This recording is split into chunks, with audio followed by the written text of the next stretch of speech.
Hello friends, இன்னைக்கு புரட்டாசி சனிக்கிழமை 4வது வாரம் பெருமாள் தரிசனம் பார்க்க பெருமாள் கோயிலுக்குள்ளே போகலாமா? விநாயகரை பார்த்து தலையில் 2 கொட்டு போட்டுக்கோங்க. துர்க்கை அம்மன் அலங்காரம் சிம்பிள் அண்ட் நீட்டாக இருந்துச்சு. சுதர்சனருக்கு மாலை அழகாக சாத்தியிருக்காங்க. ஆஹா, என்ன அழகா மூலவர் பெருமாள் இருக்கார் பாருங்க. பெருமாளுக்கு முன்னாடி வெள்ளி விளக்கை எப்படி சூப்பராக அலங்காரம் பண்ணியிருக்காங்கன்னு பார்ப்போமா?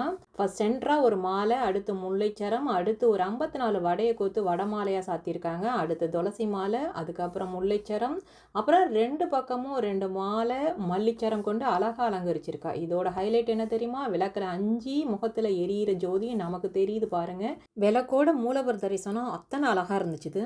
தாமரை மாலையில் லட்சுமி அலங்காரத்தை பாருங்க. புரட்டாசி சனிக்கிழமைகளில் மட்டும் வசந்த மண்டபத்தில் இருக்கிற பெருமாளுக்கு தான் துளசி மாலை சாத்துறதும் அர்ச்சனை செய்கிறதும் நடக்கும். இங்கே பாருங்க, ஆஞ்சநேயர் கவச உடையில ஜொலிக்கிறார். நெய் விளக்கு போடக்கூடிய இடத்துல இருக்கிற இந்த பெருமாள் இந்த வருஷம் தான் பிரதிஷ்டையாகி பர்மனண்ட்டாக ஃபிக்ஸ் ஆகிட்டாரு. எந்த கால சூழ்நிலையிலையும் தோற்றப்பொழிவு மாறாமல் இனி அப்படியே இருக்க போகிறாரு. அதுக்கு காரணம் என்னன்னு நினைக்கிறீங்க? ஏன்னா கண்ணாடி பாக்ஸுக்குள்ளே நிற்கிறதுனால தான். எங்கள் 3 பேருக்கும் 3 நெய் விளக்கேற்றி எங்கள் வாழ்க்கையில் இருள் விலகி ஒளிமயமோடு வாழ அருள்வாய் என வேண்டுதல் வச்சாச்சு. அடுத்து 1:30 மணிக்கு உச்சிக்கால பூஜை பார்ப்போமா?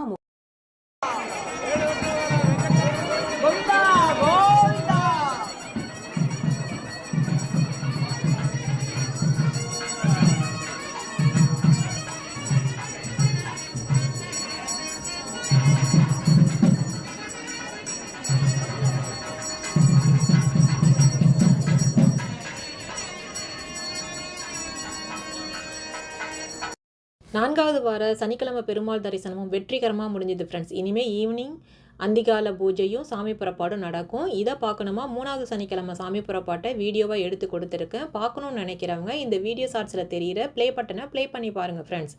கொடிமர தரிசனமும் லாஸ்ட்டாக கோபுர தரிசனமும் பார்த்தாச்சு. அடுத்து என்ன சாப்பாடு தான்.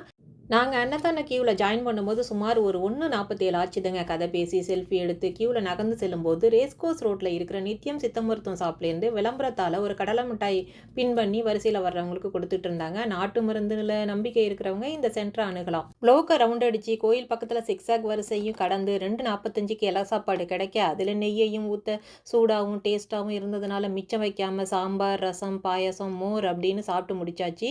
முக்கியமாக சொல்ல வேண்டிய விஷயங்க, வாலண்டியர் சர்வீஸ் பண்ணுற இவங்க எல்லாருமே ஒவ்வொரு கிழமையிலையும் ஒவ்வொரு ட்ரெஸ் கோடில் இருந்தாங்க.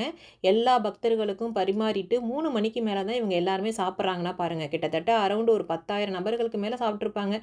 கேட்டு இலை சாப்பாடு பரிமாறதுல அவ்வளவு ஈஸி கிடையாது. யார் முகத்துலையும் சலிப்பை மட்டும் நான் பார்த்ததே கிடையாதுங்க. Thank you volunteers. நெக்ஸ்ட் வீடியோவில் சந்திப்போம். பாய்.